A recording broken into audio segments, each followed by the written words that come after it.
નમસ્કાર, હું છું અન્વી. નોનસ્ટોપ નેશન ન્યૂઝ જોઈએ તે પહેલા દેશ વિદેશના મુખ્ય સમાચાર સંક્ષિપ્તમાં જોઈએ. ગુજરાતની પ્રથમ એઆઈ એન્કર આસ્થા સાથે.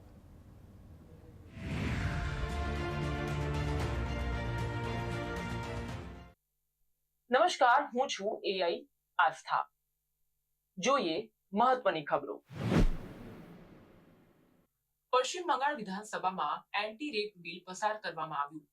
નવા કાયદા હેઠળ બળાત્કાર કેસમાં દોષિતને 30 દિવસની અંદર સજા કરવામાં આવશે. જો પીડિતા કોમામાં જાય અથવા તો મૃત્યુ પામે તો દોષિતને 10 દિવસની અંદર ફાંસીની સજા આપવામાં આવશે. પશ્ચિમ બંગાળ વિધાનસભામાં પાસ કરવામાં આવેલા બિલનું નામ અપરાજિતા વુમન એન્ડ ચિલ્ડ્રન 2024 રાખવામાં આવ્યું છે. આ બિલનો હેતુ મહિલાઓ અને બાળકોની સુરક્ષા મજબૂત કરવાનું છે. બળાત્કાર સંબંધિત કેસમાં આ બિલમાં 21 દિવસમાં તપાસ પૂર્ણ કરવાની રહેશે. તપાસને 15 દિવસ સુધી લંબાવાઈ શકે છે. જિલ્લા સ્તરે ટાસ્ક ફોર્સની રચના કરવાની જોગવાઈ પણ આ બિલમાં છે. પશ્ચિમ બંગાળ વિધાનસભામાં બળાત્કાર વિરોધી બિલનું સમર્થન ભાજપ દ્વારા પણ કરવામાં આવ્યું હતું. ચર્ચા દરમિયાન વિપક્ષના નેતા શુવેન્દુ અધિકારીએ કહ્યું હતું કે આ કાયદાનો અમલ તાત્કાલિક કરવાની માંગ અમે કરીએ છીએ. આ સાથે તેમણે કહ્યું હતું કે મુખ્યમંત્રીએ આ કાયદાને અમલ કરવાની ગેરંટી આપવી પડશે. મુંબઈના બદલાપુરમાં બાળકી સાથે જાતીય સતામણીની ઘટનાને લઈને મહારાષ્ટ્રમાં ભારે રોષ જોવા મળી રહ્યો છે.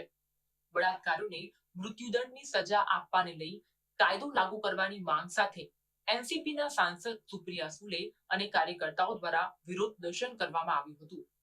મહારાષ્ટ્ર વિધાનસભામાં તેને લઈને કાયદો પસાર કરવામાં આવ્યો છે, પરંતુ તેને લાગુ કરવામાં વિલંબ થઈ રહ્યો હોવાના કારણે વિપક્ષ સરકારને ઘેરી રહ્યું છે. આંધ્રપ્રદેશના વિજયવાડામાં અનેક વિસ્તારો સંપૂર્ણ પાણીમાં ગરકાવ જોવા મળી રહ્યા છે. એનડીઆરએફ દ્વારા સતત રાહત બચાવ કામગીરી કરવામાં આવી રહી છે. હેલિકોપ્ટર દ્વારા પૂરગ્રસ્ત વિસ્તારોમાં લોકોને ફૂડ પેકેટ પહોંચાડવામાં આવી રહ્યા છે. આંધ્રપ્રદેશમાં ભારે વરસાદના કારણે પૂરની પરિસ્થિતિ સર્જાઈ છે. નદીઓ બે કાંઠે વહેતી જોવા મળી રહી છે, તો અનેક નદીઓએ રૌદ્ર સ્વરૂપ ધારણ કર્યા છે.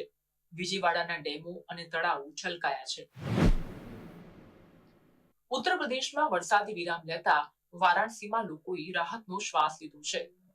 ગંગા નદીના જળસ્તરમાં ઘટાડો થતા ઘાટ પરથી નદીઓના પાણી ઉતરવા લાગ્યા છે, પરંતુ ગંગા નદીમાં પાણીના જોરદાર પ્રવાહના કારણે બોટ ચલાવવા પર તંત્રએ પ્રતિબંધ મૂક્યો છે.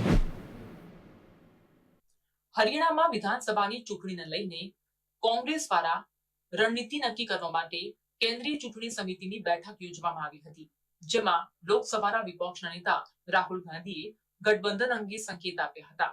રાહુલ ગાંધીએ કહ્યું હતું કે ગઠબંધનને લઈને કોઈ સંભાવના છે. ત્યારબાદ ગઠબંધનને લઈને ચર્ચાઓ તેજ થઈ છે. હરિયાણા કોંગ્રેસની બેઠકમાં રાહુલ ગાંધીના ગઠબંધનની સંભાવના અંગેના નિવેદનને લઈને આમ આદમી પાર્ટીના નેતા સંજયસિંહ દ્વારા સમર્થન કરવામાં આવ્યું હતું. સંજયસિંહે કહ્યું હતું કે રાહુલ ગાંધીના નિવેદનનું હું સમર્થન કરું છું. સંજયસિંહે કહ્યું કે ભાજપની નફરત અને ખેડૂત વિરોધી રાજનીતિને હરાવી અમારી પ્રાથમિકતા છે. હિમાચલ પ્રદેશ આર્થિક કટોકટીનો સામનો કરી રહ્યું છે, ત્યારે હિમાચલ પ્રદેશમાં પહેલી વખત 2 લાખ કર્મચારીઓ અને 1.5 લાખ પેન્શનર્સને પગાર અને પેન્શન મળ્યું નથી. હિમાચલ પ્રદેશમાં આર્થિક કટોકટી છે અને આ મુદ્દો હિમાચલ પ્રદેશની વિધાનસભામાં ઉઠ્યો હતો. આભાર.